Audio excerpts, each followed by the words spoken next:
Thirdly, agri-tech. 5 million smallholder farmers out there. They're looking for digital solutions which will enable them to order their inputs, their seeds.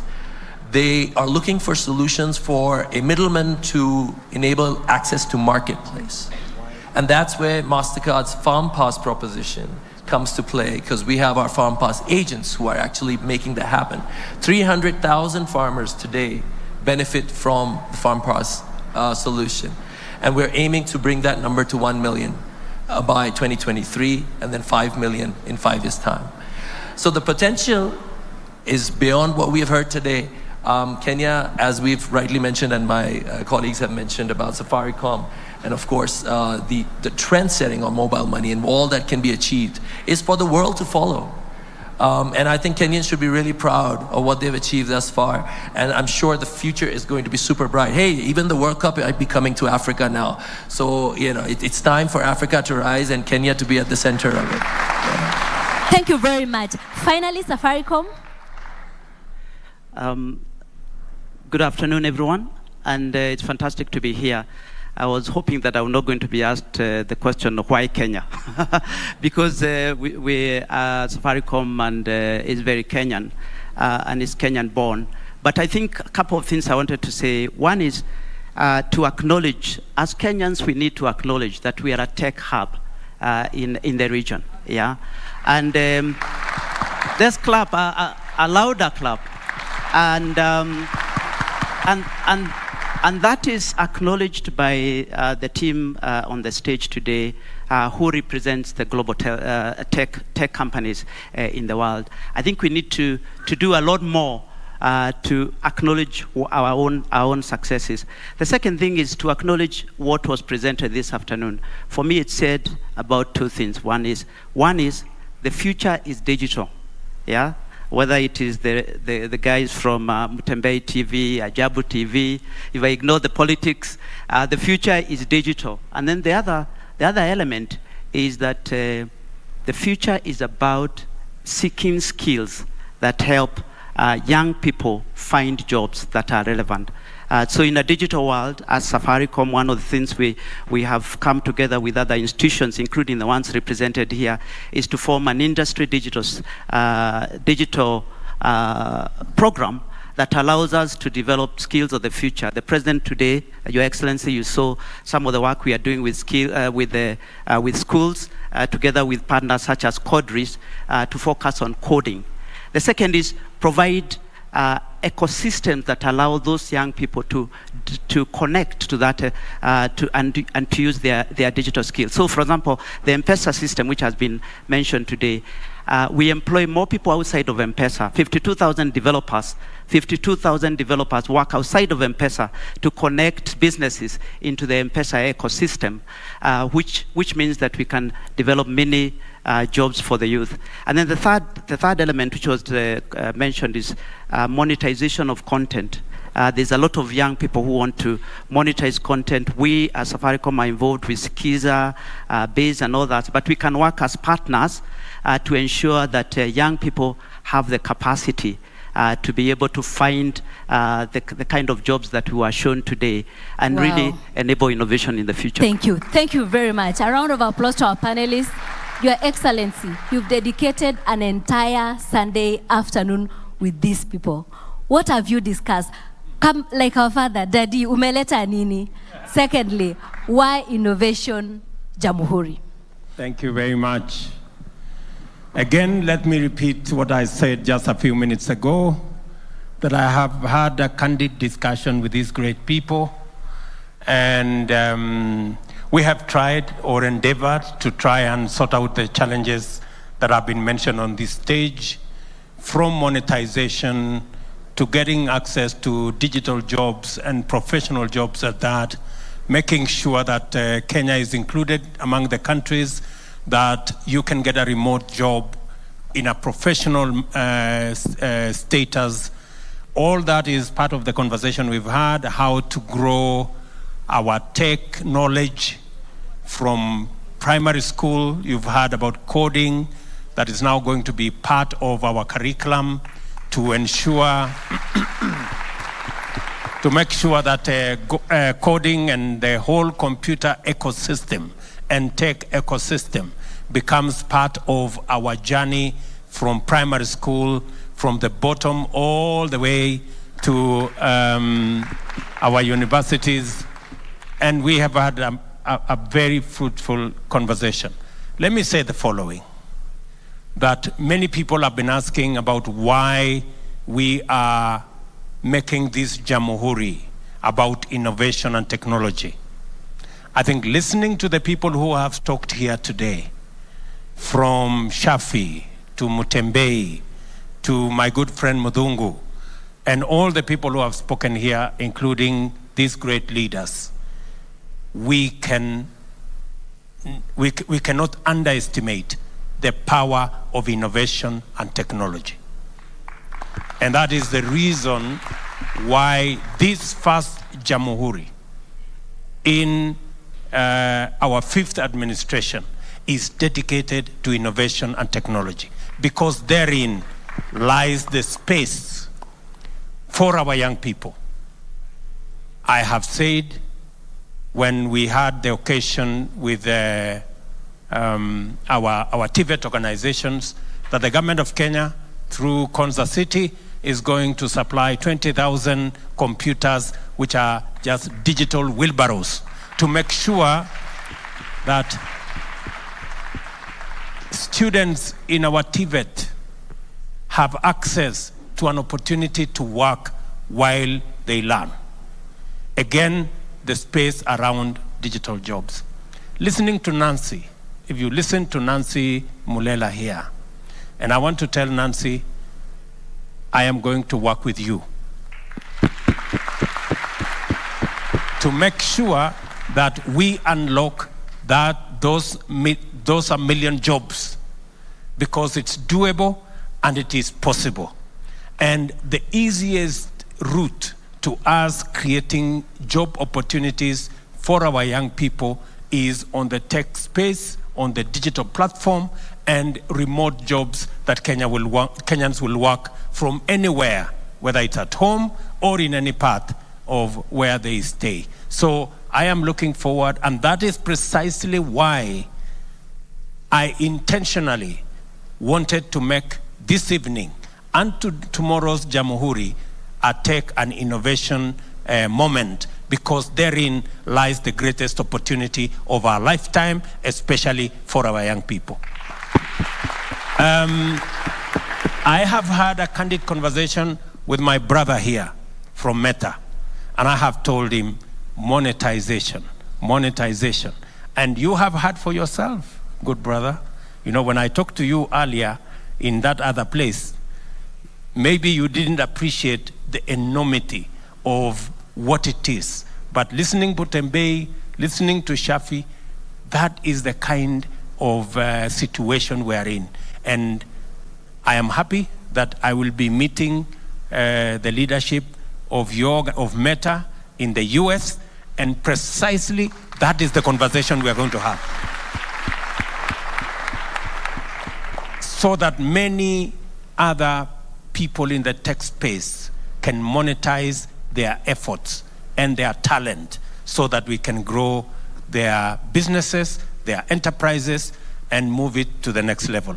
I have also had a very candid conversation about how we are going to increase knowledge. You heard Nancy talk about she had gaps. And yet those gaps can be eliminated by just taking courses on online courses that can close your gaps and improve your rating and improve your situation, so that you can be able to acquire certain standards and get into certain jobs. Again, I am happy that Thunderbird University, which is here with us this evening, where are they? I think they are somewhere. Thunderbird University, in collaboration with Arizona University, is going to give us opportunities to train.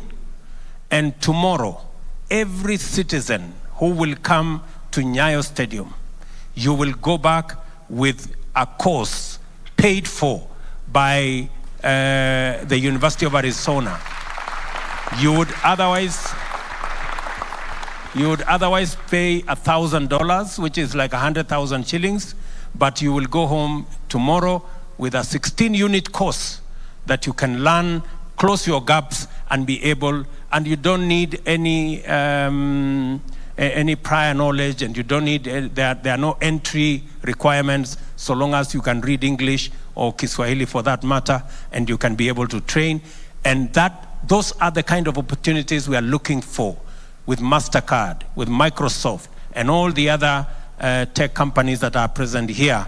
And I want to say, those are the opportunities that inspired me to make this Jamhuri a tech and innovation and technology Jamhuri, because you agree with me that listening to the good people who spoke this afternoon, that is really the space that we need to fill as Kenyans, because as Peter has said, Kenya is a tech hub, and we should be able to take advantage. Asante sana, tumpigieni. Thank you. Asante sana. Thank you so much, Your Excellency. I'd kindly request Your Excellency and our guests to just step forward so that we can take a picture. And I'll request Mutembei, Shafi, Nancy to join us on stage so that we can take a picture. Thank you. Thank you, sir. Camera guys, when you're ready, I'm ready. Let me have Mutembei. Yeah, okay, fine.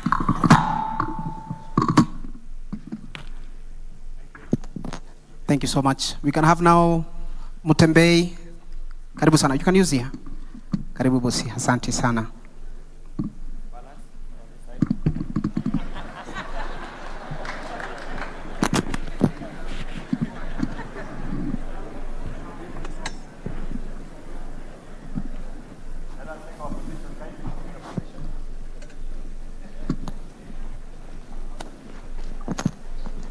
Someone is hiding one of the leaders. Come on this side. Let's balance this side. Balance.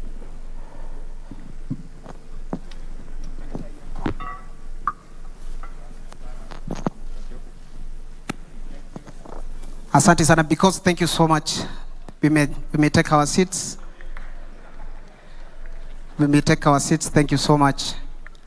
I kindly request Your Excellency to remain behind. Karibu sana sir. We are now under your instructions, Your Excellency. Wewe ndio bosi yetu sasa. Where is that paper of mine? There is a paper that was there. Kuna mtu ametoroka na karatasi yangu ilikuwa hapo.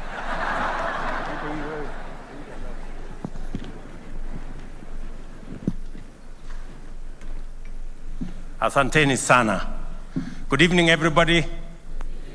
Again, let me say congratulations to all our teams that have come. I want to, in a very special way, recognize men and women from the tech community around the world who have come to join us this evening, from Google to Meta, all the way to Microsoft, to Visa, to MasterCard, and everybody in between. I want to say thank you very much. And I take this on behalf of the people of Kenya to pass our gratitude for you finding time to come and share with us this moment, especially tomorrow in Jamhuri, as we celebrate our independence and as we celebrate a country that has made huge strides. I have listened to all the leaders of our tech society, and I have also listened to the many Kenyans who've spoken here. And let me say the following, that the good people, Mudhoni and Dungu from Echo Bana, I have listened to you carefully. I have seen the product you have produced, and I want to say here that the government of Kenya is going to partner with you to produce sanitary pads. We spend close to 500 million shillings every year to buy sanitary pads for our school-going girls. And please, I have already instructed the Ministry of Education to work with you so that we can deliver those sanitary pads. We just want to make sure that the price is right. That's all. And then we are in business. Let me also, and I want to say congratulations for what you're doing. And let me also promise others, just like Modoni and Dungo, that going into the future, we are, as part of this tech ecosystem that we are building, we are also going to have, aside from the Hustler Fund, we are also going to have the Startups Fund. Already, the preliminary work is going on. Shortly, we will be taking the bill to Parliament so that we can de-risk all startups and make sure that we give them the opportunity to scale up and become serious enterprises. So, Mr. Mudongo, I know you spoke about that. Mr. Shafi, I know you spoke about that from Ajabu TV. Let me tell you that we're going to put up a legal framework that will assist startups like yourselves and others in the tech space to be able to scale up, and so that we can de-risk their ideas and we can make sure that whatever it is that they have in their mind, in ideas, in innovations, can be scaled up to become serious enterprises. Let me also say that listening to my good friend Shafi, or is it? Yeah, Shafi, Jamaswet, he said that he has a challenge when he goes to the bank. And he thinks 50,000 is not in his scale. I want to tell Jamaswet to relax. By February next year, we will come up with Hustler Fund Season 2, which will now cover businesses like himself and all the others. Let me also say that as we look into this space, I have said we are working with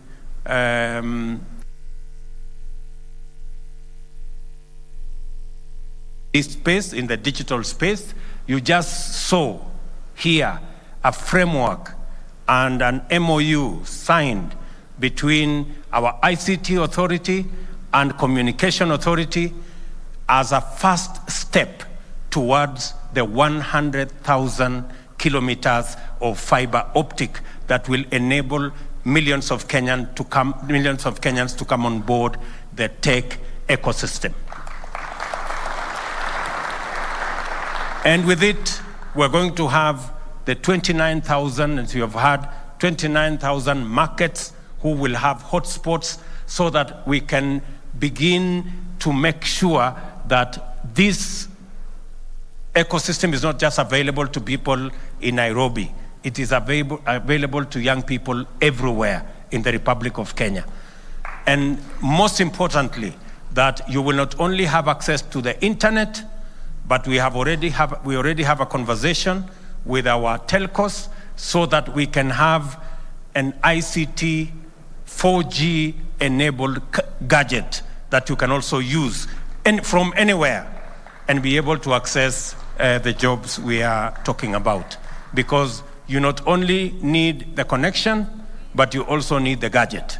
So those two, we want to sort it out in one go, so that we can enable every citizen everywhere to access internet and to access the digital space. And as we do that, as you've heard also, we're going to migrate all government services. We now have only 300 government services on the digital space. We're going to move 5,000 government services onto the digital space, so that every Kenyan can access, pay, work, and access government services online. You don't have to get into no bus. You don't have to get into no queue. You can access government services from wherever you are. And that is the journey we want to travel together. So that is the kind of Kenya we want going into the future. And I want to promise you that we will walk this journey together.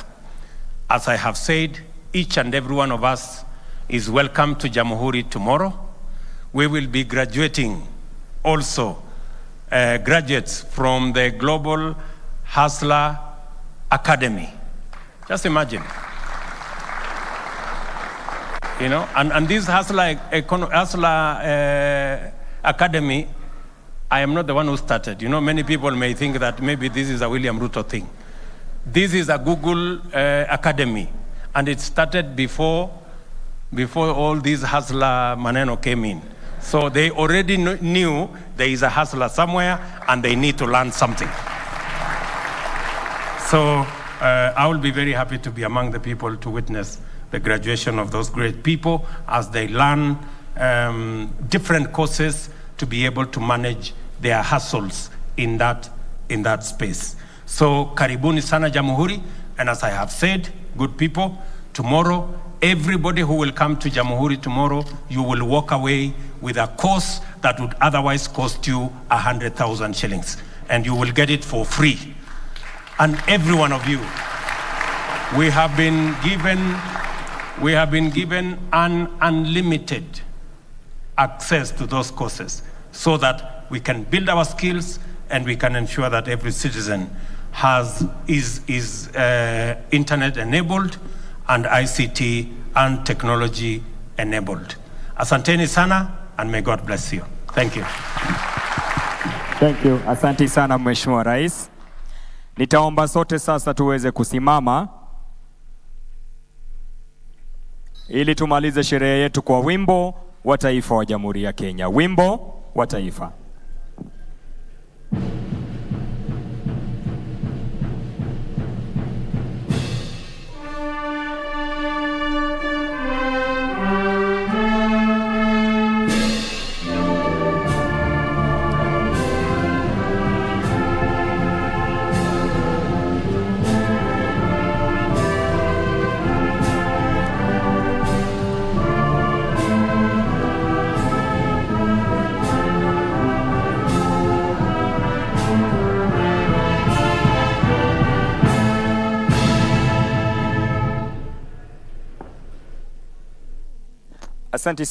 Asante sana. Tunapompa Mheshimiwa Rais nafasi ya kuondoka, wale wengine tuwe watulivu.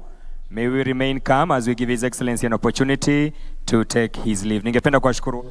The end of the Summit for Technology and Innovation, presided over by President Dr. William Samoei Ruto, ahead of the Jamhuri Day celebrations that will be held tomorrow at the Nyayo National Stadium. And of course, the theme being the encompassing of ICT and digital economy into the running of the affairs of the country.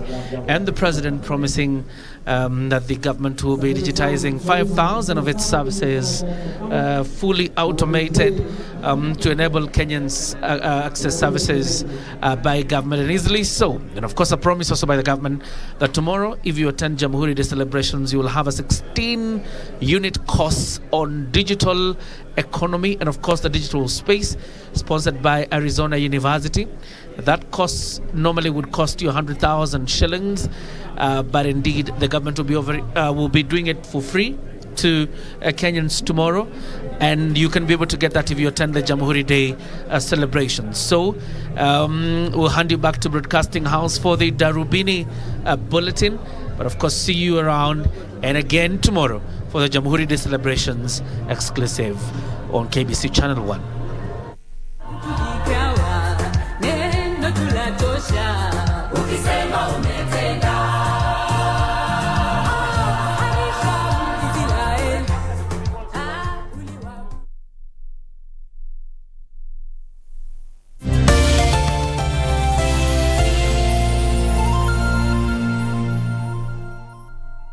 Do you know you stand the risk of disconnection if you have not updated your SIM registration details? Dial *106# to check your SIM registration status. If your details are not updated, dial *106# and select option 2 to get the self-update link. You will be required to upload your original ID image copy, both front and back. Alternatively, you can visit the nearest Airtel outlet. Remember, you only have until December 15th, 2022 to comply. This is a SIM regulation requirement as per the Communications Authority of Kenya. Airtel, the most affordable network. Kupata rudisha pesa za Masai kama skiza tuni yako, bonyeza *811 *962#. Iko mtu nasirisha mimi sana.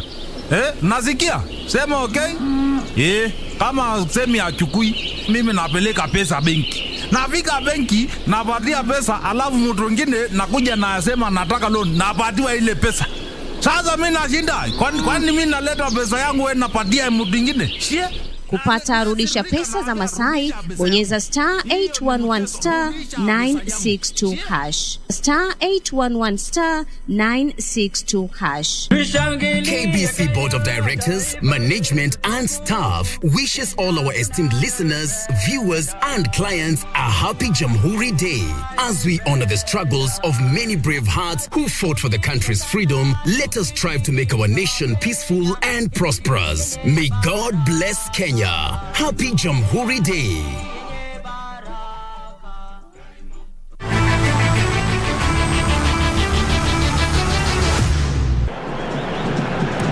Cross coming on the left foot. With that height. Oh, it's gone into the net. It has. Youssef El-Nesri using his height to advantage here. A ball that looked like a loose ball in that box. It started in the midfield, but now he's involved in it, and then a left foot cross from the left side, and then there is one defender trying to go for it as well, but that height of Youssef El-Nesri has the littlest of nicest of touches, glancing downwards, that beats the goalkeeper and beats the defender. It goes into the net, Jacob. Well, he outjumped David Costa in that Portuguese goal, and that's a beautiful goal for sure. Ronaldo cannot believe it on the bench there. TikTok. Get your brand on the talk with City Clock.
Do you know you stand the risk of disconnection if you have not updated your SIM registration details?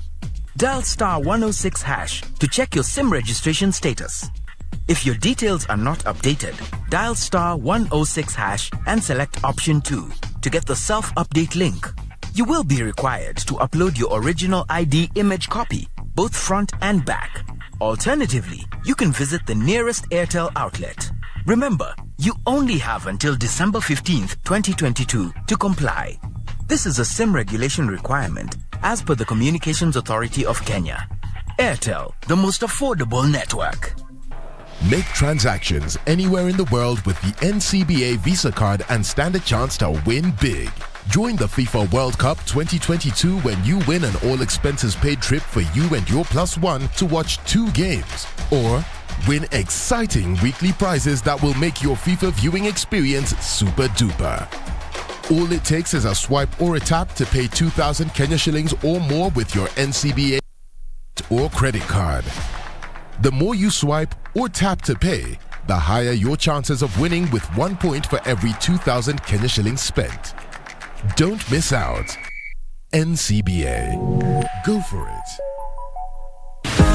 At Streisand School of Medical Health Science and Technology, we prepare the change makers of tomorrow by training them in theater technology, medical engineering, science laboratory and health records, applied biology, environmental health science, nutrition and dietetics, ICT, counseling psychology, and many more. Enroll with us today and take a certificate or diploma course. Visit our campuses in Juja, Nairobi West, Kisumu, and Homa Bay and get your career going. Nasoro murume sana. Haya yote anayopitia hata mimi mama yake siwezi. Na wewe Sanura alivyo na kiburi, utasema ni santuri.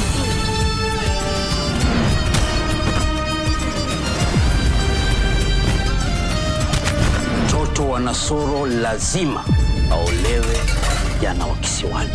Mimi sio bidhaa ya biashara.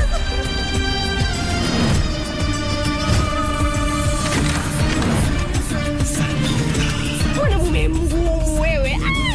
Sanura ni mke wa mtu kwa sasa.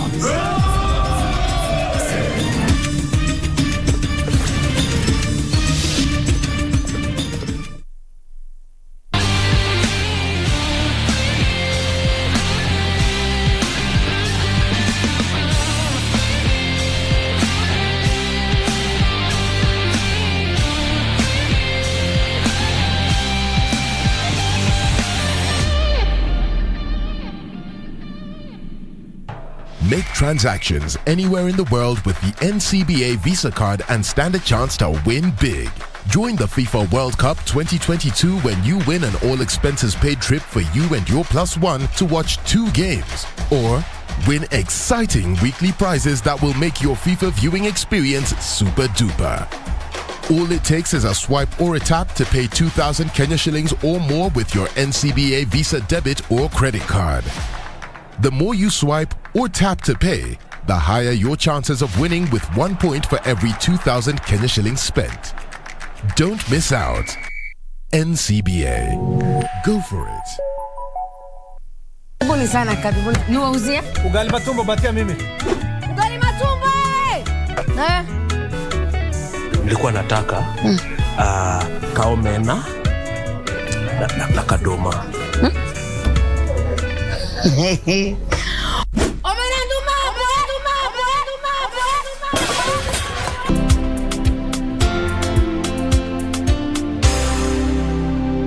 Oya customer, usijali chakula yako tutakutengenezea kwa ajili yako tu.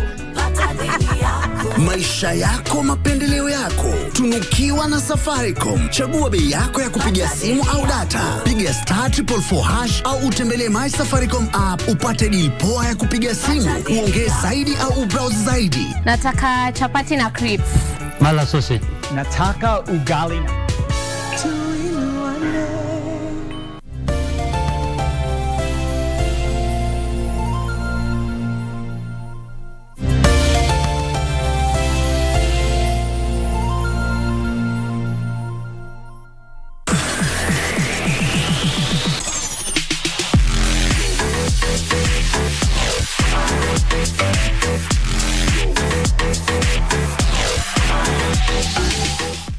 Welcome to Stargaze, brought to you by Equity Bank.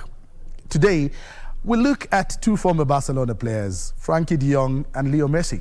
Why do I call them former Barcelona players? Because one used to play for Barcelona, but now he has left playing for Paris Saint-Germain in France. When Frankie de Jong left Ajax to join Barcelona back in 2019, he joined a team that already had Leo Messi as their star player. When he came in there, Leo Messi saw him in training. He called him the ultimate player. Basically, he saw him as a player that could very easily replace him in that Barcelona team. Sure enough, a year later, that was going to happen because of FIFA fair play rules that came into play. Leo Messi was bound for a new contract, but then because of what he was asking for, Barcelona could not be able to afford it, and it would have meant that Barcelona couldn't sign any new players. And so what did they decide? They had an amicable agreement where they decided the easiest thing to do is let Leo Messi go.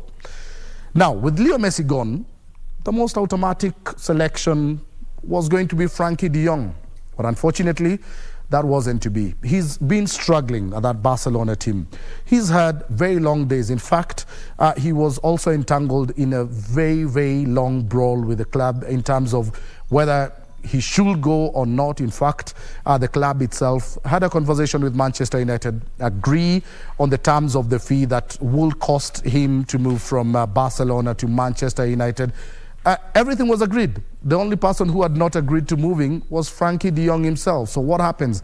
He decides to stay in Barcelona. Even today, you talk to Frankie de Jong, the one thing he'll always tell you is Messi is the GOAT. There's that conversation that will always come up between Messi and Cristiano Ronaldo. Who's the GOAT? So it was put up to him.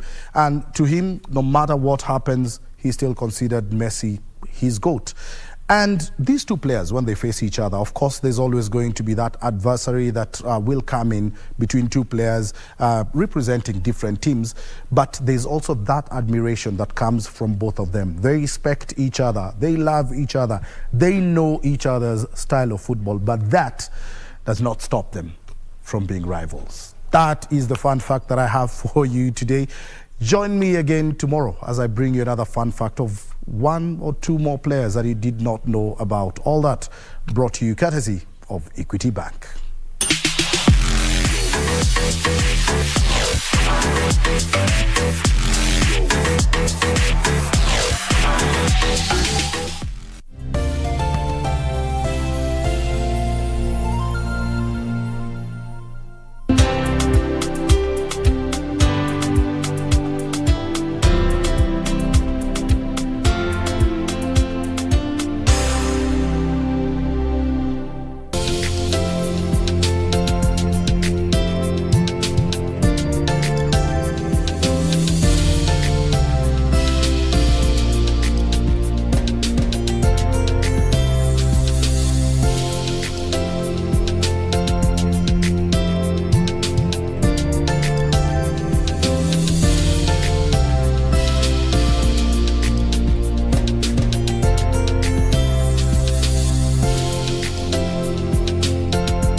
Coming on the left foot with that height. Oh, it's gone into the net.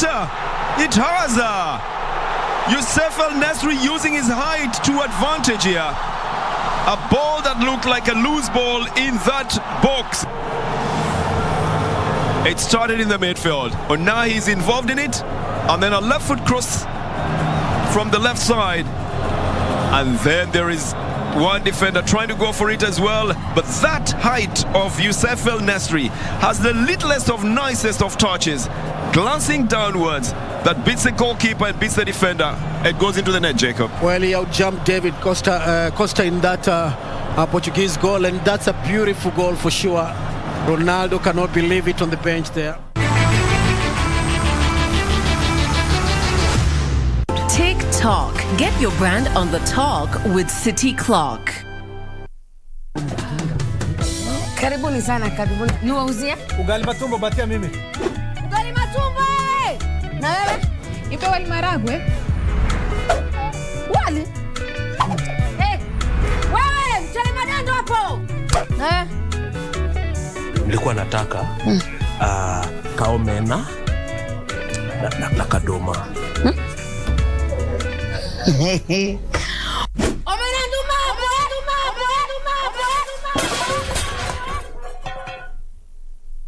Oya customer, usijali chakula yako tutakutengenezea kwa dili yako tu.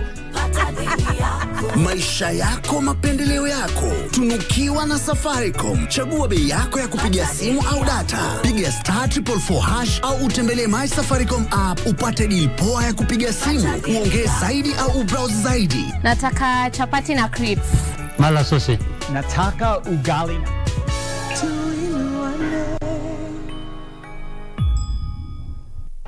Make transactions anywhere in the world with the NCBA Visa card and stand a chance to win big. Join the FIFA World Cup 2022 when you win an all-expenses-paid trip for you and your +1 to watch 2 games. Or win exciting weekly prizes that will make your FIFA viewing experience super duper. All it takes is a swipe or a tap to pay 2,000 Kenya shillings or more with your NCBA Visa debit or credit card. The more you swipe or tap to pay, the higher your chances of winning with 1 point for every 2,000 Kenya shillings spent. Don't miss out. NCBA. Go for it.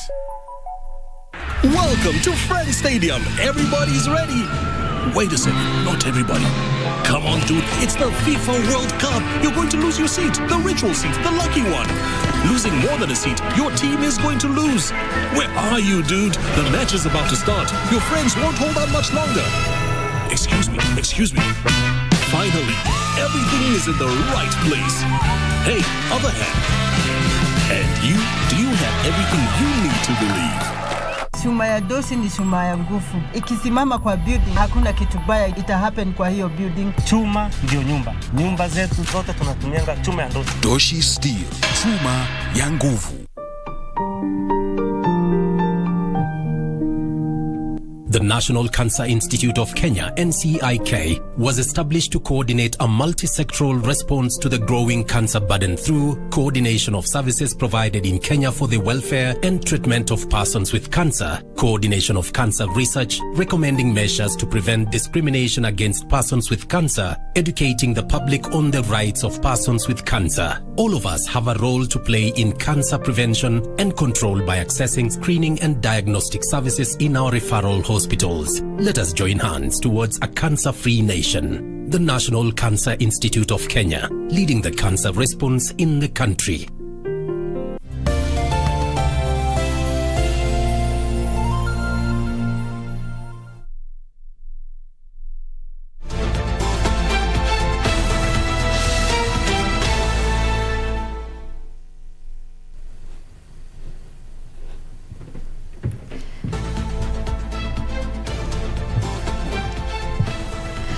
Mtazamaji, shukrani sana kwa kuchagua na kuzidi kutazama KBC Channel 1. Kunradhi kwa kuanza taarifa hizi kwa kuchelewa, lakini ni kwa sababu ambazo hazingeweza kuepukika. Mtazamaji, karibu tukujuza taarifa za humu nchini na pia za kimataifa.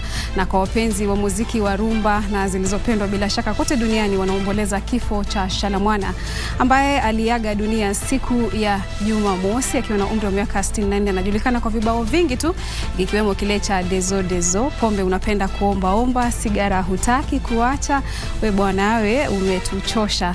Bila shaka tunawatakia subra jamaa, marafiki na pia wapenzi wa muziki wake kote duniani, na Mwenyezi Mungu ailaze roho yake panapostahili. Na kwa wapenzi wa soka, siku ya Jumamosi, usiku huo ulikuwa ni usiku mnene. Hii ni baada ya Morocco kuiweka tena Afrika kwenye ramani ya ulimwengu, Ufaransa wakiwatengua udhu ama ikitengua udhu Uingereza kwa mabao 2-1. Lakini ndio hivyo tena, wanasema asiyekubali kushindwa si mshindani. Mtazamaji, karibu tukujuza zilizogonga vichwa vya habari hii leo, lakini kwanza tupate vidokezo.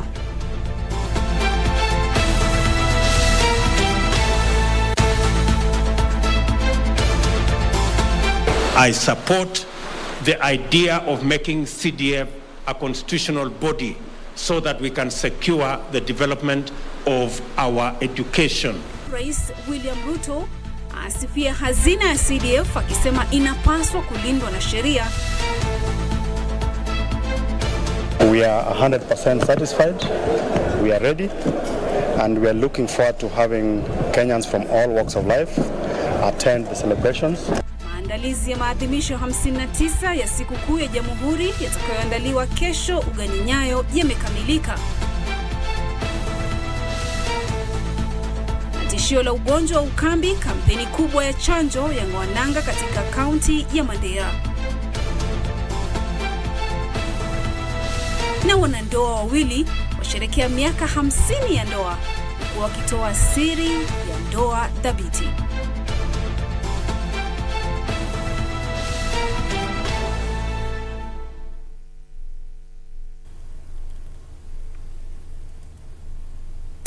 Naam, karibu tena mtazamaji. Kumbuka taarifa hizi zinakujia moja kwa moja kwenye mitandao yetu ya kijamii, Facebook, Twitter @KBC @Said Zainab 1 Zainab Said ndio ukurasa wangu wa Facebook. Mimi ni Zainab Said, katika lugha ya ishara ni Lensa Odingo. Moja kwa moja tuanze na taarifa kwamba rais ameelezea bayana ni kwa nini anataka hazina ya ustawi wa maeneo bunge yani NGCDF idumishwe na kutambuliwa kisheria. Akizungumza katika kaunti Nyandarua wakati wa ibada, Rais Ruto alisema pendekezo lake kwa bunge juma lililopita, akiyataka mabunge yote mawili kufanikisha kutambuliwa kisheria kwa hazina ya ustawi wa maeneo bunge linadhamiria kuleta ustawi mkubwa katika sekta ya elimu hapa nchini.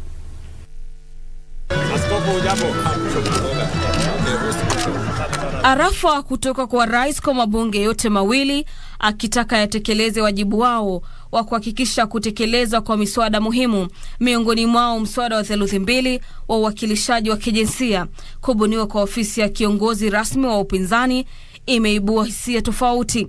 In the National Assembly, we are in receipt of your memoranda. And having read your letter to the National Assembly, I have understood, and I'm sure it is your understanding, that the position you are seeking Parliament support for is not a position for an individual. It is not a sweet deal for anybody. It is a position that will strengthen, deepen our democracy and create greater accountability in government, because you want to be accountable to the people of Kenya.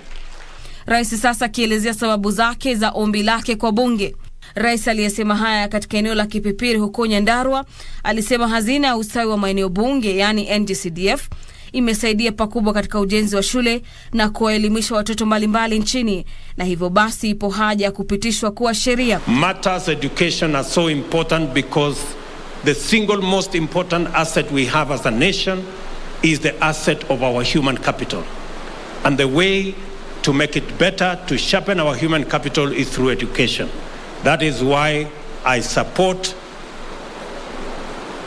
the idea of making CDF a constitutional body so that we can secure the development of our education. Wakati huo Rais Ruto alisema kwamba serikali yake imejitolea kuboresha upinzani kwa madhumuni ya kuhakikisha uwazi na wajibikaji nchini, ambapo pia ameutaka upinzani kutekeleza wajibu wao kidemokrasia na kwa amani. We encourage our friends in the opposition. We have no quarrel with them doing whatever it is that they are doing as an opposition to keep their oversight role. All we are asking them is that we must do this in an environment of peace and being patriots, so that we can do that which is good for the people of Kenya. Aidha, Rais Ruto amesema serikali yake inajitahidi kupunguza kiwango cha ukopaji wa serikali kupitia utekelezwaji wa sera na mipango ambayo itasisimua uchumi na kuongeza pato la taifa. Nikiripotia Darubini Wikendi, naitwa Gladys Mongai. Kwingineko, zoezi la kampeni ya chanjo dhidi ya ugonjwa wa ukambi limeanza kaunti ya Mandera. Zoezi hilo linalenga kuhamasisha wazazi kuwapeleka wana wao katika vituo vya chanjo katika juhudi za kabiliana na kuenea kwa ugonjwa huo katika eneo hilo, kukiwa na hofu ya maambukizi mapya. Kufuatia wito kwa Wakenya kutoka kwa Wizara ya Afya kuwataka wazazi kuhakikisha kuwa watoto wao wamechanjwa dhidi ya ugonjwa wa ukambi, Idara ya Afya ya kaunti ya Mandera imeanza kampeni ya chanjo inayowalenga watoto 1155 wenye umri wa kati ya miezi 9 hadi 59. Because of low vaccine coverage, every time during drought, when the immune system of our children go down because of nutritional issues, we normally get measles outbreak. Akiongoza zoezi hilo, mkurugenzi wa afya ya umma katika kaunti hiyo alitoa wito wa ushirikiano baina ya wakazi na maafisa wa afya ambao watakuwa wakitoa chanjo hiyo nyumba kwa nyumba katika kaunti zote 9 ndogo. This has prompted us in partnership with the Ministry of Health, Afya House and our international partner UNICEF and Mandera County Government that we carry out 10 days measles campaign. Chifu wa Mandera Mashariki ya Kati Ali Nur Mohamed alisema kuna muhimu wa kutoa chanjo hiyo, huku akiwahimiza wazazi kuwapeleka watoto wao katika vituo vya afya kuchanjwa. Tafadhalini sana, naomba wananchi watoto waletwe kabisa kuanzia leo mpaka tarehe 10, yani siku 10 hiyo chanjo inaendelea. Kufikia sasa takriban visa 140 vya ugonjwa huo vimethibitishwa katika maeneo ya Lafey na Mandera Magharibi, huku kukiwa na hofu ya maambukizi zaidi. Trevor Ngendo, Darubini. Tukiondoka Mandera huko kaunti ya Narok, ni kwamba serikali ya kaunti hiyo imehimizwa kushirikiana na serikali ya kitaifa pamoja na shirika la huduma kwa wanyamapori nchini KWS katika kuhifadhi mbuga ya wanyama ya kitaifa ya Masai Mara. Haya yanafuatia ongezeko la vifo vya wanyama katika mbuga hiyo ambayo angalabu huhusishwa na uwindaji haramu, uharibifu wa misitu na mizozo kati ya binadamu na wanyamapori. Akiongea wakati wa hafla ya mpito wa walinzi wa mbuga ambayo wamesajiliwa kuwa polisi wa kitaifa wa akiba ya kaunti ya Narok, katibu katika wizara ya usalama wa kitaifa Daktari Raymond Omolo alisema kuimarisha usalama katika mbuga hiyo ni muhimu katika kuwalinda wanyamapori dhidi ya wawindaji haramu wanaoingia kwenye mbuga hiyo, akionya kuwa watachukuliwa hatua kali za kisheria. The national government heeds the clarion call by the governor of the county of Narok to enhance its security coverage of the Mara Reserve by converting county rangers to national police reservists. Na mipango hii ya NPR, this should be a model ambaye tutaambia other counties to come and borrow a leaf from county government of Narok. Kadhalika, katibu huyo alisema serikali italainisha huduma za bima ya matibabu kuhakikisha kwamba wanalipwa vizuri na wana makazi ya hadhi ya binadamu, akisema kwamba hiyo itachangia pakubwa katika kuboresha utendakazi wao. Promotion, marketing and development of products, new products. Na wakazi wa kaunti hiyo walihimizwa kuunga mkono juhudi hizo na kujiepusha na wizi wa mifugo. Na tumeendelea kuangalia mambo yetu ya usalama. Hapa hatuna mambo ya cattle rustling. Sisi tuliwacha hiyo, sasa tunachunga tourism wetu. Kitengo hicho kipya kinatarajiwa kukabiliana na uwindaji haramu, uharibifu wa misitu na mizozo kati ya binadamu na wanyamapori, miongoni mwa masuala mengine, chini ya uongozi wa afisi ya kamanda wa polisi wa kaunti hiyo. Mtazamaji, kwa taarifa hiyo tunachukua mapumziko mafupi, lakini tukirudi ni taarifa zaidi, ikiwemo ile ya matayarisho ya maadhimisho ya siku ya Jamhuri ambayo inaadhimishwa hapo kesho. Usiende mbali.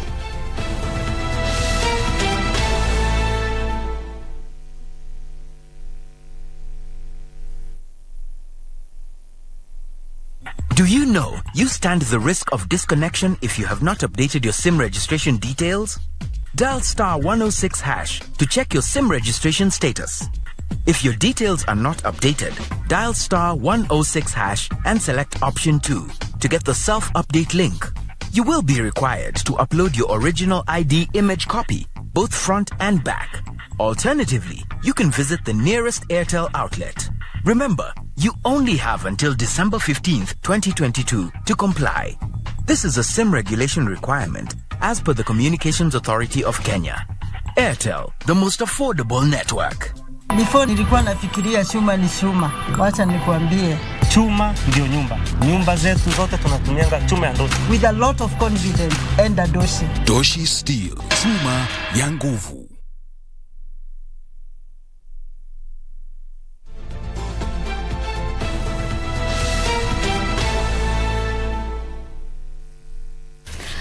Karibu tena. Na Wakenya wamehimizwa kuwasaidia wale wanaohitaji msaada katika jamii.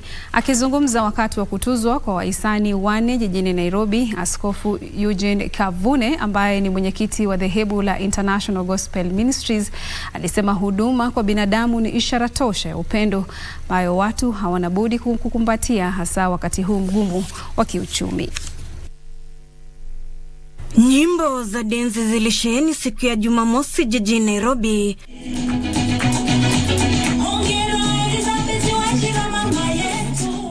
Huku wanawake 4 wakituzwa kwa shahada za heshima kwa huduma kwa binadamu. Ni kusema kila mtu anapaswa kuwa missionary. Unaweza kuwa una PhD because you can have a PhD. Lakini wewe ni mlevi. but you are drunk. Wewe msherati. You are immoral. Wewe mwizi. You are thief. Wewe unachukua bibi ya mwingine. You are taking. Unachukua bwana mwingine. Taking someone's husband. Hawezi pata hiyo honorary doctorate. Miongoni mwa waliotuzwa ni mkewe gavana wa kwanza wa kaunti ya Nyeri, Margaret Karungaru, ambaye amesaidia familia nyingi zisizojimudu sio tu katika kaunti hiyo, lakini pia maeneo mengine na nchi jirani. Is to take care of anybody else you find that needs need. Yeah? However that person is, whether it is rich or poor, because even a rich one you can find that she is very sick and she needs your help. The work we are doing here is mainly to serve the Kenyans in general, the needy children, the orphans, the widows. We have reached out to the widows and we are reaching out to the pastors, and we would like everyone in Kenya to join with us.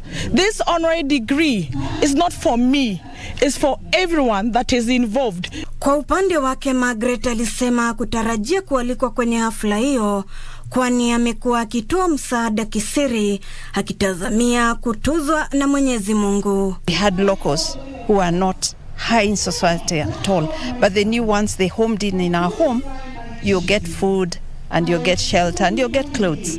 And I think that came from my upbringing, that all of us are equal, and status is just a state of the mind.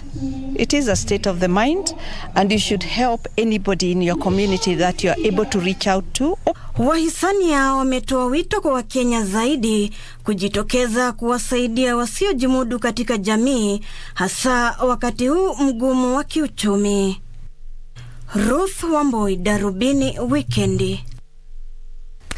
Zaidi ya watu 5,000 kote nchini wamenufaika kutokana na matibabu bila malipo kwa hisani ya udhamini wa shirika liitwalo Save a Life. Akisherehekea hatua iliyopigwa katika mkahawa mmoja jijini Nairobi, muasisi wa shirika hilo Joseph Murimi aliwahimiza Wakenya kupata bima ya kitaifa ya matibabu NHIF ili kuwawezesha kupokea huduma za matibabu wakati wowote bila hofu ya gharama ya matibabu. Ni usiku wa Jumamosi na hapa sherehe imeshamiri, ambapo walionufaika kutokana na mpango wa shirika la Save a Life wakiwemo wadau walikongamana kukumbuka na kufurahia hatua waliopiga. Mwanzilishi Joseph Murimi aliwahimiza Wakenya kuchukua fursa msimu wa Krismasi kutoa msaada kwa wasiojiweza nchini. It is therapeutic. Once you help, you feel good. So for those who believe in science, once you help, like I want to urge anyone who is maybe as you celebrate this Christmas holiday, help someone and you'll feel good. Akihudhuria hafla hiyo, Mesha Kunguti ambaye ni daktari wa upasuaji nchini alipongeza shirika la utangazaji nchini KBC kwa kupeperusha habari za wagonjwa walio na matatizo ya maradhi sugu, hali ambaye anasema ilimpa motisha wa kutoa ushauri na mawaidha kwa wagonjwa bila malipo. And it's so rewarding to see some of the patients you have been able to touch that they are actually here in this particular function tonight, just to be a testimony, because sometimes their story is more powerful because they are the ones who have gone through the problem they know, and they are the ones who needed the need at the time when they felt that there was nothing coming towards them to help them. Walionufaika wa kuchelewa kudhihirisha furaha zao kwa wahisani waliokoa maisha yao walipokuwa wamelemewa. In fact walikuwa wanasema nimerogwa na watu wa familia, ndio maana nikavura vitumbo. Nyewe nilikuwa najipa nguvu tu juu binadamu aliumbwa nini asafi. Lakini saizi hata wenyewe yani wako na hakika kuna Mungu. Hata mimi mwenyewe nikakuja nikagundua ya kuwa in God and with faith everything is possible. The day I was sick, I could not go to school. I could not walk outside because people are bullying at me, looking at me very bad. Other one were telling me that I'm pregnant. That thing was hurting me. Shirika hilo limesaidia watu 1,000 wanaohitaji msaada wa kimatibabu. Ruth Wamboi, Darubini, Wikendi. Mtazamaji, wanandoa wawili mjini Nakuru wameadhimisha miaka 50 ya ndoa baada ya kufunga pingu za maisha mnamo mwaka 1972. David Kinyanjui Macharia mwenye umri wa miaka 78 na mkewe Rosemary wa miaka 74 wanasema ndoa yao imedumu kwa muda mrefu kutokana na uelewano mkubwa baina yao na nia ya kuomba msamaha kila wakati mmoja wao anapokosea. Aidha, wametaja malumbano kuhusu pesa na majukumu yanayokinzana kuwa tishio kubwa kwa ndoa za kisasa. Tazama. Kando na pete zilizopo kwenye vidole vya David Kinyanjui na mkewe Rosemary, vikiashiria uhusiano wao hadi kifo kiwatenganishe, pia zinaashiria kumbukumbu kuwa ndoa yao imedumu kwa muda mrefu. In absolute fidelity, love. Waumini walikusanyika katika kanisa la Kianglikana la All Saints Section 58, parokia ya Nakuru, kushuhudia wawili hawa kila kiapo tena baada ya kufunga ndoa tarehe 9 mwezi Disemba mwaka 1972. Nyimbo zinaendelea kuimbwa huku waumini wakisubiri kuwasili kwa wachumba hao.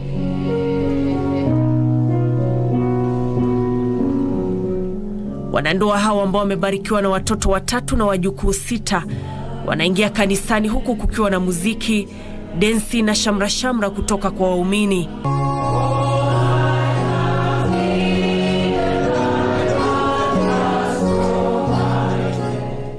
Askofu Joseph Mushai ambaye anaongoza ibada hii anasoma viapo kwa wanandoa hao na wanavikariri.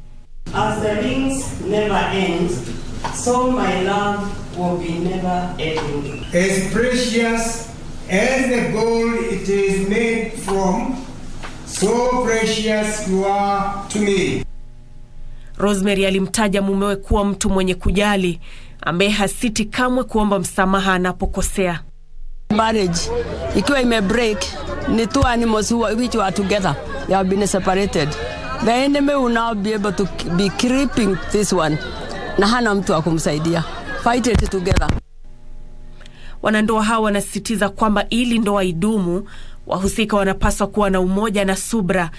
Hata kukiwa na shida hizi za nyumbani ni kuvumiliana, kwa sababu mwanadamu ana makosa yake, na makosa hayo akiendelea nayo mambo mengine huharibika hata mambo yanapokuwa magumu.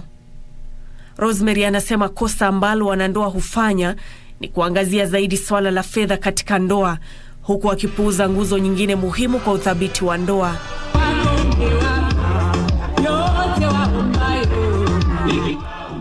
Nancy Okware, Darubini Wikendi. Haya, mtazamaji, ukitafakari hayo ni tunachukua mapumziko mafupi. Tukirudi tutakuwa na taarifa zaidi. Kumbuka Morocco imekuwa timu ya kwanza barani Afrika kuingia katika nusu fainali ya kombe la dunia. Haya na mengine ni baada ya muda mfupi, tukirudi na taarifa za spoti. Usiende mbali.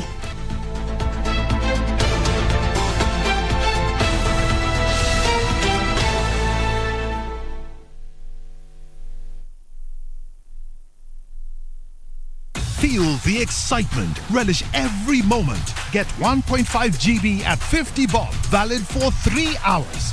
Furahia futa. Dial *544 hash. Make chaguo smarter na Airtel, the most affordable network.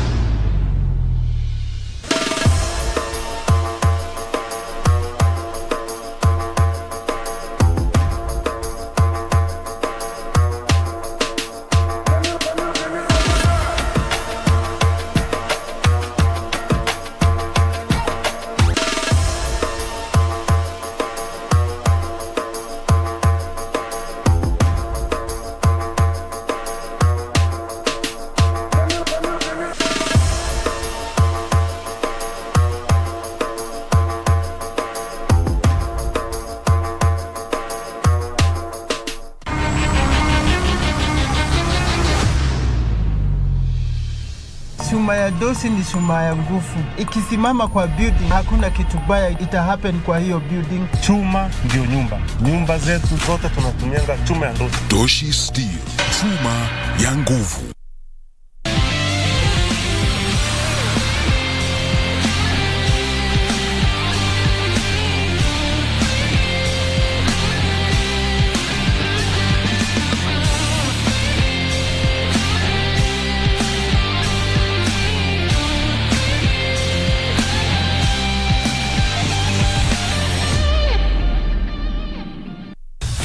the excitement. Relish every moment. Get 1.5 GB at 50 bob. Valid for 3 hours. Furahia futa. Dial star 544 hash. Make Chaguo smarter na Airtel, the most affordable network.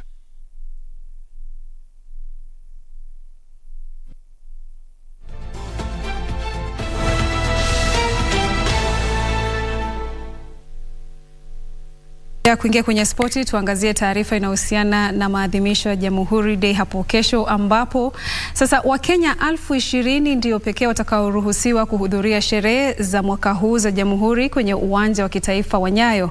Akizungumza baada ya kukagua uwanja huo, katibu katika Wizara ya Usalama wa Kitaifa Raymond Omolo amesema maandalizi ya sherehe hiyo yamekamilika kwa maadhimisho ya 59 ya sikukuu ya Jamhuri.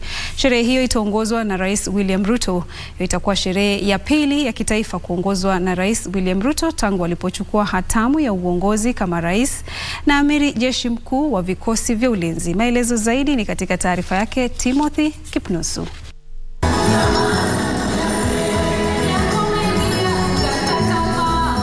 Ni maandalizi ya dakika za mwisho kwenye uwanja wa kitaifa wa Nyayo kabla ya sherehe za sikukuu ya Jamhuri hapo kesho. Wale waliopewa fursa ya kuwatumbuiza wageni waalikwa pia walikuwa hapa kufanya mazoezi ya mwisho. Katibu katika Wizara ya Usalama wa Kitaifa Raymond Omolo amesema maandalizi ya maadhimisho ya 59 ya sherehe za Jamhuri yamekamilika. We are 100% satisfied. We are ready and we are looking forward to having Kenyans from all walks of life attend the celebrations that will be presided over by President William Ruto. We have a number of invited guests, ambassadors, dignitaries, senior government officials, and members of the public from across the length and breadth of the country. This is not a restricted event. It is for all of us. But I think the PS is talking about invited guests. But beyond that, the rest of the Kenyans are also welcome. There is totally no crisis. We are ready, and I hope that we shall have a successful event tomorrow. Sherehe hiyo pia itaandaliwa katika kaunti nyingine 46, huku katibu huyo akitoa wito kwa wananchi kusalia nyumbani na kufuatilia sherehe hizo kwenye runinga ama kuhudhuria sherehe hizo katika kaunti zao. Additionally, we expect to have similar celebrations across the country at the various county headquarters or locations that are designated by the various county commissioners. And we want to encourage and invite Kenyans to come and participate, and those who are unable to be in Nairobi to also attend the celebrations in the various counties that they are in.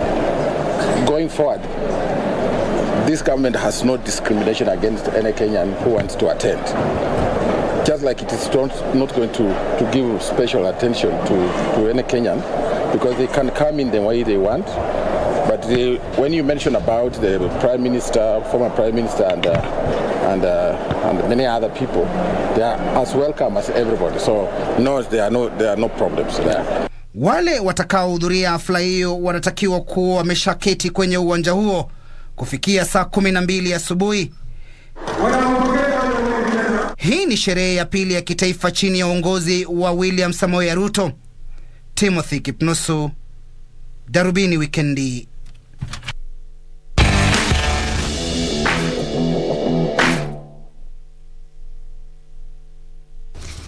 Finali kwenye michezo sasa, finali za mwaka huu za kombe la dunia nchini Qatar zitachukua mapumziko ya siku 2 kabla ya kurejelewa Jumanne ijayo kwa mechi ya nusu finali. Nusu finali ya kwanza itazikutanisha Argentina na Croatia Jumanne saa 4 usiku, ilhali Morocco ambayo ni timu ya kwanza ya Afrika kufuzu kwa mechi za nusu finali kwenye kombe la dunia itamenyana na mabingwa watetezi Ufaransa Jumatano saa 4 usiku.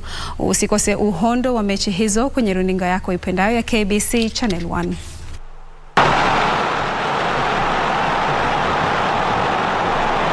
Almost looking like Brazil were going to hold on to the leads, but out came Croatia in one of the rare movements, and just at the Na bingwa wa kitaifa wa mchezo wa chess Victor Ng'ani na Mehul Gohil wanachuana katika shindano la mchezo huo la Ultimate Terrain Chess Challenge katika ukumbi wa Bomas hapa Nairobi, ambapo mshindi atajishindia jumla ya shilingi 40,000. Mashindano hayo ya siku mbili yatawasaidia wachezaji hao kujiandaa kwa mashindano ya chess ya kitaifa yatakayoandaliwa baina ya tarehe 26 na 30 mwezi huu. Wakati huo huo, mabingwa watetezi wa mchezo wa chess humu nchini KCB wanaongoza kwenye jedwali katika ligi inayoendelea ya mchezo huo baada ya kushinda kilabu cha mchezo huo cha Island kwa alama 5-0. Nairobi Chess Academy ni ya pili, ilhali chuo kikuu cha Kenyatta ni ya tatu baada ya kushinda Trojan Warriors kwa alama 4-0. Mashindano hayo yalirejelewa mwaka huu baada ya kupumzishwa kutokana na janga la virusi vya ugonjwa wa COVID-19 na yamevutia jumla ya wachezaji 400 kutoka kote humu nchini. Championship, but in addition to that, there's been a bit of a supremacy battle between Mehul Gohil and myself, and this match sort of will determine how who can reign supreme. I'm meeting one of the top Kenyans, Victor Ng'ani. My expectation is to wipe him out. Now the purpose of this match is just to see them challenge each other for supremacy battle. There's ego involved. They want to see who is the best between the two. But the fans are watching and waiting, so it's important that they play all the 4 games.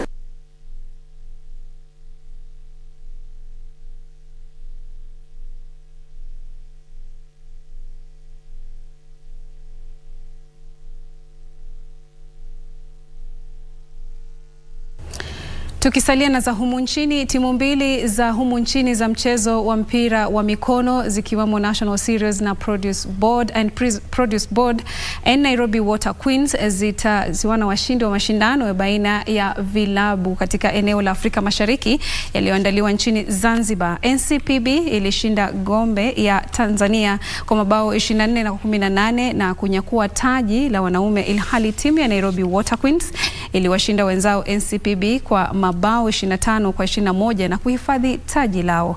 Timu hiyo ya NCPB ilimaliza mashindano hayo bila kushindwa baada ya kushinda mechi zote 4 na kujipatia alama 8. Gome ni ya pili kwa alama 6 kwenye mechi ya mwisho ya wanawake. Nairobi Water Queens iliongoza kwa mabao 11-5 wakati wa mapumziko na kisha ikanyakua taji yao la 9 mfululizo. Timu ya Nairobi Water ilishinda mechi zote 4 na kujipatia alama 8, ilhali NCPB ilimaliza kwa alama 6. JKT ilijipatia alama 4, nazo Gome ya SOS zikikosa kuzoa alama.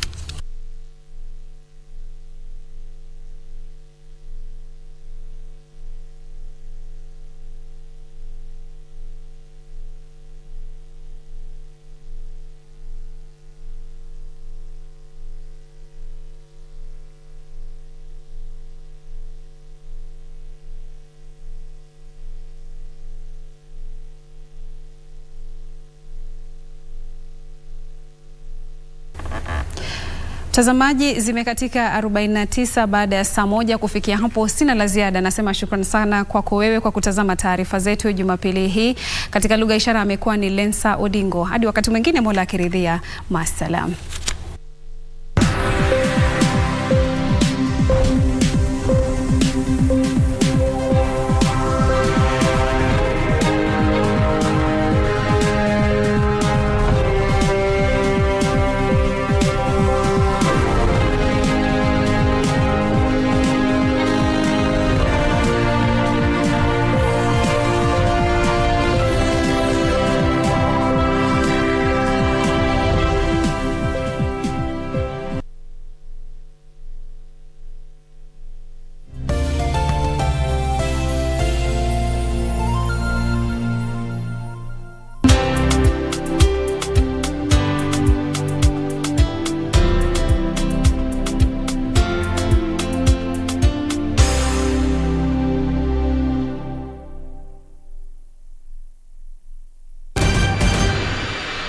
Next on Pakani. Nasikia wasewa sasa tunakuanga wadedi. Tatu ni polisi kama sisi. Chini. Katana na this. Hit the market. Nataka mjifanye nyinyi watalii doing some shopping. Baby, can you take a picture of me? Nice. Ibra, go undercover. Tafuta place utafit in. Baba, nitakujazia hii lori nzima. Foreign Kibet, weakness analysis. Madam, uko sawa? Itakuwa sawa. Uko serious? Mbona umesimama?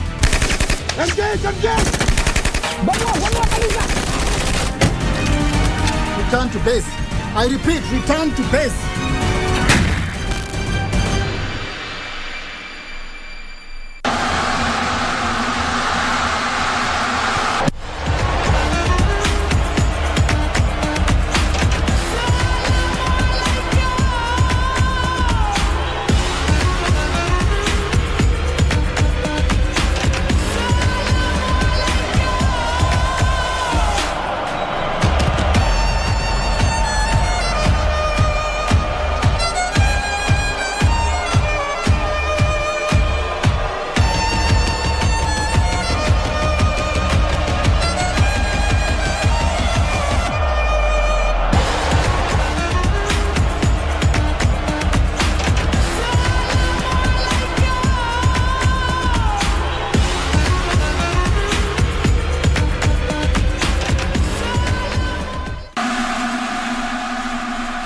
Welcome to the Living Room Stadium.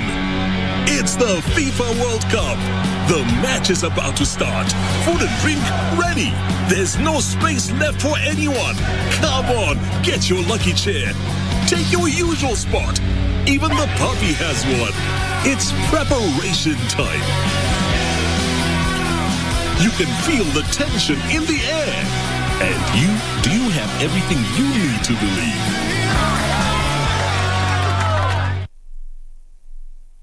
Do you know you stand the risk of disconnection if you have not updated your SIM registration details? Dial *106# to check your SIM registration status.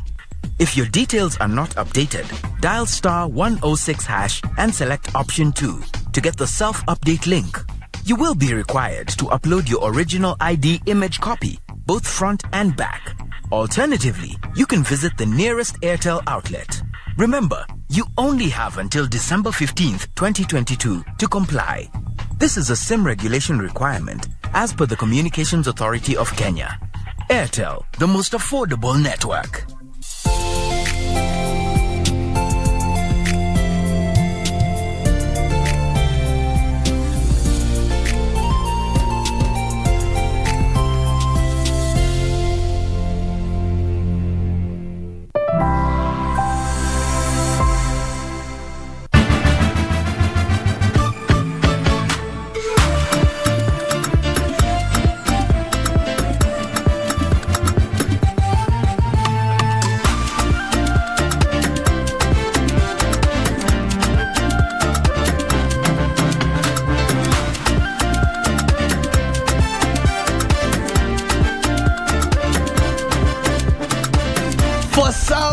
It's the end of the week, but for others, it's the beginning of a new week. Sisi hapa kwenye studio, it's another opportunity to infotain, yani kukupatia information na pia kuwa entertain. Karibuni sana, this is the Second Chance Game Show. Jina langu ni Justin Karunguru na hapa kwenye studio tuko na Magaldem versus Maboy Child. Na wako hapa tayari kupambana kuona nani hapa anatoka na flotile kubwa, who will outwit the genius computer, na pia nani ataibuka mshindi kwa mambo yote. All this and more coming up in today's episode, and without further ado, it's time to get to meet our teams. Na naona hapa tutafanya ladies first. The orange team wako hapa, mko aje? Tuko freshi. Naona mko salama kabisa. Tuko poa. Hebu tuelezeni mnaitwa nani, mnatoka upande gani wa Nairobi ama wa Kenya? Mimi naitwa Sharon Nyandega. Natoka Donholm. Sharon from Doni. From Doni. And what about your teammates? Okay, my name is Ann Mwende and I'm from Donholm. So sasa mmetoka Doni pamoja? Nyi maneiba? Kabisa. Kutoka Mlango. Sasa mlikuwa mnaenda mnaomba na kachumvi hivyo? Lazima. Hapo sasa. Sasa hapa mnaona mambo itaendaje? We hope for the best. For all the best. Yeah. Hoping for the best. Yeah. Haya basi, Magaldem wanasema they are hoping for the best. Wacha tuone sasa vijana wanasemaje. Naona mko sambamba kabisa, the blue team. Yes, tuko bie. Kabisa. Tuko sawa. Hebu tuelezeni mnaitwa nani, mnatoka wapi? Kennedy Odongo. Yes. Toka Mlolongo. From Mlolongo, all the way from Mlolongo. Mombasa Road. Now what about your teammates? I'm Edo Cheng from Thika Road, Kasarani. Sasa moja ako Mlolongo, moja ako Thika Road. Uhusiano wenu ni wa aina gani? How you guys meet? They're colleagues. Colleagues? Yes. You work at the same place? Yes. All right. They are colleagues and they work at the same place from different sides of the city. Wacha tuone kama wataweza bring their work chemistry to the second chance game show. Tunataka kuingia moja kwa moja kwenye raundi ya kwanza. Now, each team has a float of 20,000 Kenya shillings. Na kila team iko na minta na iko na spinner. Kazi ya spinner ni rahisi. Ni kuchagua category from our supercomputer genius that will then generate a question for the minter to answer. For each correct question the minter answers, the team wins 5,000 Kenya shillings. Lakini swali wakishindwa kulijibu, pesa zinakatwa na shilingi 5,000. Lakini kabla zikatwe, wanapata second chance by doing a challenge right here. Without further ado, kama mko tayari, Blue Team mko tayari? Najua pia nyinyi mko nyumbani mko tayari, so let the games begin. Tutaenda na ladies first, so who's your spinner, who's your minter? I'm the spinner. You're the spinner? Yeah. All right. So kama uko tayari, bonyeza tu kile kidude. Amebonyeza. So what is your first category going to be? Category ya kwanza ni geography. What's the question under the category geography? What is the name of the largest man-made lake in Nigeria? Oh my. Oh my. Oh my. Kumbuka uko na 10 seconds kujibu swali, so I can't guess that. Wrong answer. Junior, she can't guess that. Jibu ni lipi? Inaitwa Kainji Lake. Kainji Lake is an artificial lake all the way in Nigeria. Na sasa hivi float yenu imepungua na 5,000 bob. It's standing at 15k. So it's time to do a challenge. So come right here. Unijoin hapa. Then pick one. Chukua moja. Alafu upatie minta wenyu atusomee. Tumblers Tower. Tumblers Tower. You have been provided with 28 tumblers. Stack the 28 tumblers systematically on the table to build a tumbler tower. The tower must stand upright and in place. You have exactly 25 seconds to complete the task. Good luck. All right, Anne, are you ready? Yes. So, in 3, 2, 1, start. And sasa ndio anaanza. She has 25 seconds to build a tumbler tower. Sijui kama kona formula ama kutenda vipi. Tayari 10 seconds are gone. Unaona teammate yako akifanyaje? Mambo yanaenda vipi? Unaona atamanage? She will make it. She'll make it. Haya. 20 seconds gone. 21, 22, 23, 24, 25. Time up, time up, time up. And hata usiende mbali manake naona umebakisha hizi tumbler zote. Imagine. Zilikuwa 28 tumblers. Na sasa umetumia ngapi? Kameza ni kadogo. Na kameza ni kadogo. But kwa video wanatumia hii meza tu. But anyway, usijali, float ya timu yenu ndio imepungua down to 15,000 Kenya shillings. Sasa tunataka kujua kama vijana the blue team wataweza kumanage. Gentlemen, sasa ndio hapa tunaanza sasa mambo, si ndio? Tunaenda kukiongeza float au sio? Hapo sawa. Haya basi, spinner naomba utufinyie kile kidude. Category sasa itakuwa ni ipi? What's the category going to be? The category is people. Ken? Yeah. Ulikuwa sawa na mambo ya watu, ndio? I'll try. You'll try? Yeah. All right, genius. What's the question going to be under the category people? He has been the president of Namibia from the year 2015. What is his name? Sam Nujoma. Haya basi, genius, is that the correct answer? Wrong answer. Oh, that is the wrong answer. What is the correct answer, genius? Hedge gain goal. Sasa float yenu imepungua na shilingi 5,000, but msijali, mnaweza redeem by doing a challenge. So spinner, are you ready? Come right this way. Changanya changanya. Pick one. Patia minta wenyu aweze kutusomea. Countries and footballers. Countries and footballers. We have provided you a photograph of this popular footballer. In this challenge, you are required to use the magnetic board and the letters in the container to fill in the dashes, write his full name and his country. You have 60 seconds to complete the task. All the best. Haya, so ukisikia nimeanza in 3, 2, 1, when you hear go, unaanza kutafuta zile letters uweze kuspell majina yake na nchi ambayo ametoka. Are you ready? Yes. In 3, 2, 1, legendary player, was playing for Chelsea. Very, very legendary midfielder. Ken, unaona mambo yakienda vipi in this challenge? Are you guys passionate football fans? Yes, Unapenda kuona ball? Kabisa. What team do you support? Arsenal. Arsenal. Yes. So lakini huyu jamaa nakumbuka alikuwa na terrorize sana timu yenu. Kwa kiwango fulani. All right, Ken, 29 seconds have gone. My letters ndizo hizo. Unaona atafanikiwa? It's easy. Yeah, atafanikiwa. But naona shida ni kutafuta hizi letters zenye anatafuta. Hapo ndani. Ama unaonaje? Atapata. Haya basi, 47 seconds zimeenda. Time hapa inamezwa kumezwa. Naona anajua jina ya mchezaji, shida ni kutafuta hizo letters. 4 3 2 1 Time up. Hebu tuone results ya kazi yako. You are able to find the letter J, the letter K, the letter N, the letter R. Yani jina ulikuwa unajua ya jamaa John Obi, yes, from Nigeria. Yeah. But ni kupata letters ndio shida. Yeah. But usijali. It's all neck and neck here on the second chance game show, the round 1. Both teams sai wako 15,000 Kenya shillings kwenye float yao. Wacha tuone sasa kama ladies wataweza kuongezea float yao. Ladies, sai najua mme warm up. So mambo mko tayari. Haya basi, naomba unifinyie kile kidude tuweze kuchagua category. Thank you very much. What is the category going to be for the second question? Category ni sports. Sports, naona mkwaji. Wacha come through. Haya basi, genius, what is the question going to be from sports? The 100 meters women's world record stands at 10.49 seconds. Who holds this record? Obiri.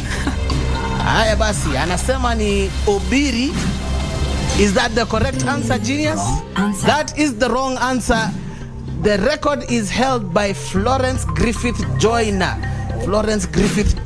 And you know what that means? Kama amepata jibu wrong, it's time for another challenge. Au sio? All right, come hapa mbele. And huyo, time to redeem your team once again. Alafu mpatie Minta atusomee. 3 eggs feasts. In this challenge, you are required to peel 3 hard-boiled eggs and eat them in 60 seconds. All the best.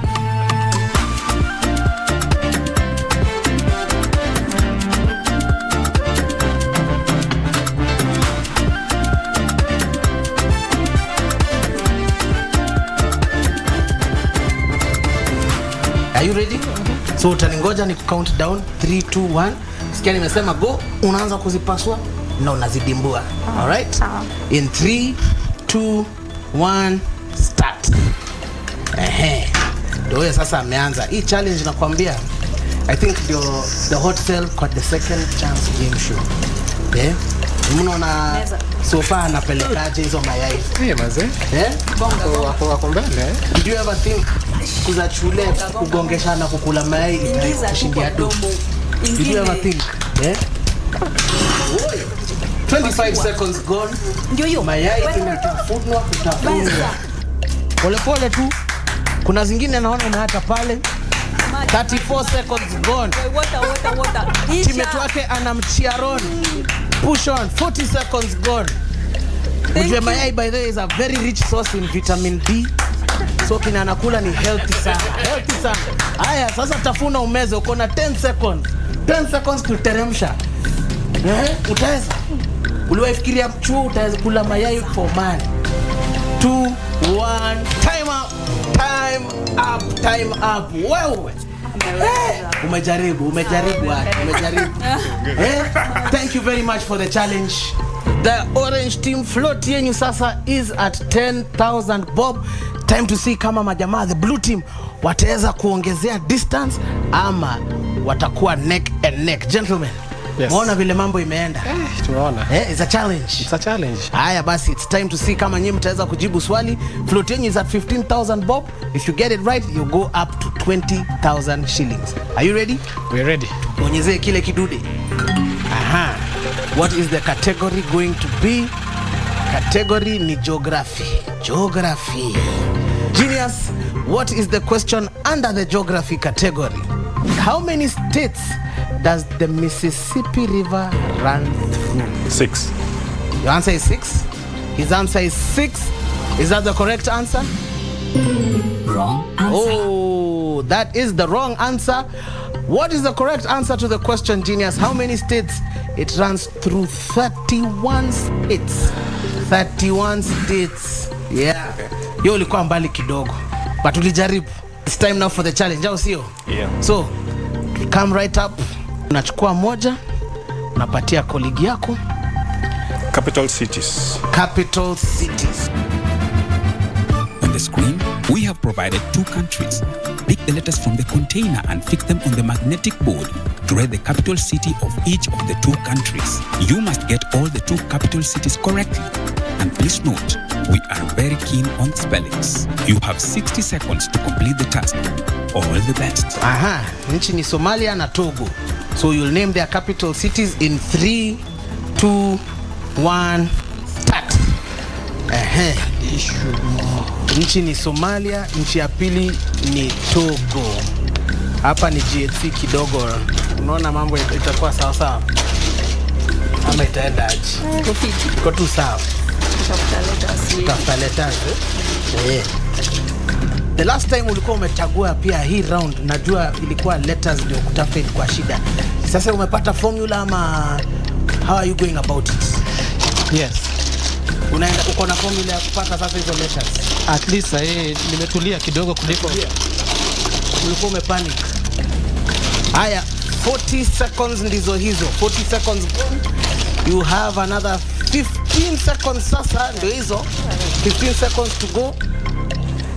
Will he get the answers correct? 10 seconds to go for redeeming their float back to 15,000 Kenya shillings. 2, 1, time up.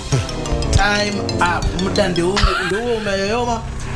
All right, hebu tuone kazi uliyofanya. Ulispell M, hii actually ni W, ukachukua kama M. W-O-G-V-B-I-S-H-U.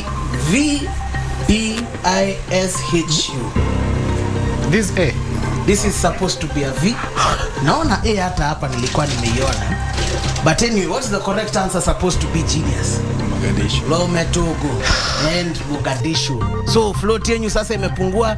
It's at 10,000 Kenya shillings. And so that's it for the first round. Both teams are at 10,000 Kenya shillings. Round 2 wataweza raise float zao up some more ama wataweza kupunguza zaidi. We'll find out right after this break.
Before nilikuwa nafikiria chuma ni chuma. Wacha nikuambie.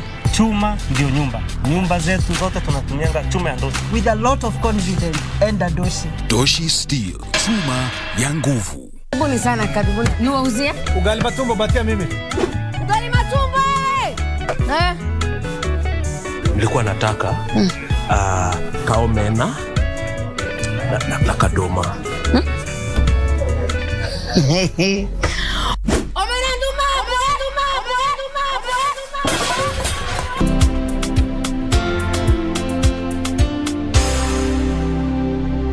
Customer, usijali chakula yako tutakutengenezea kwa dili yako tu. Pata dili yako. Maisha yako, mapendeleo yako. Tunukiwa na Safaricom. Chagua bei yako ya kupiga simu au data. Piga *444# au utembelee My Safaricom app upate deal poa ya kupiga simu. Uongee zaidi au ubrowse zaidi. Nataka chapati na crips. Mala sose. Nataka ugali na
to the Second Chance Game Show, the only show that gives you another chance unapokosea. Now, in the first round, the blue team and the orange team walipambana moja kwa moja na wote sasa wako at 10,000 bob. Sasa tunataka kuingia the second round, which is the quick fire round, na Mintas wote wako upande moja tayari kujibu maswali. Now, in this round it's very simple.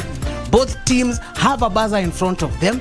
There are 6 categories with 6 questions, with 1 question from each category. Now, all they have to do, if they know the answer, is push the buzzer and answer the question. For every correct answer that these Mintas answer, they stand to win 2,000 Kenya shillings. Lakini, wakikosea, kila float yao inakatwa na shilingi 2,000 na swali inaenda kwa hiyo timu nyingine kujaribu. Timu hiyo nyingine ikipata jibu, hao float yao haisongi, lakini wakikosea pia hao float inakatwa.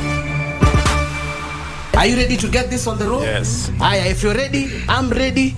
Everybody's ready. So, let the games begin. So, my first category, Genius, is going to be sports. So, Genius, what's the first question going to be from the category sports? What is the name of the African referee who allowed Diego Maradona's hand of God goal against England? 10 seconds, think about it. Jamal labda mnamkumbuka, alikuwa anaitwa nani? Pia unaweza guess, you never know. Your guess might be the right guess.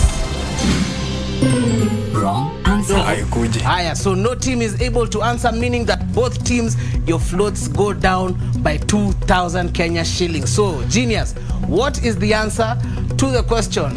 He's called Ali Ben Nassar. Ali Ben Nassar. Genius, the second category is geography. What's the question going to be? Where is the massive Ululu Rock? Orange team. Rome. Rome. Wrong answer. That's the wrong answer. Blue team? I think it's in Japan. In Japan? All right. Blue team says Japan. Wrong answer. No, that is also the wrong answer. It's in Australia. Uluru Rock is in Australia. So both teams down by another 2.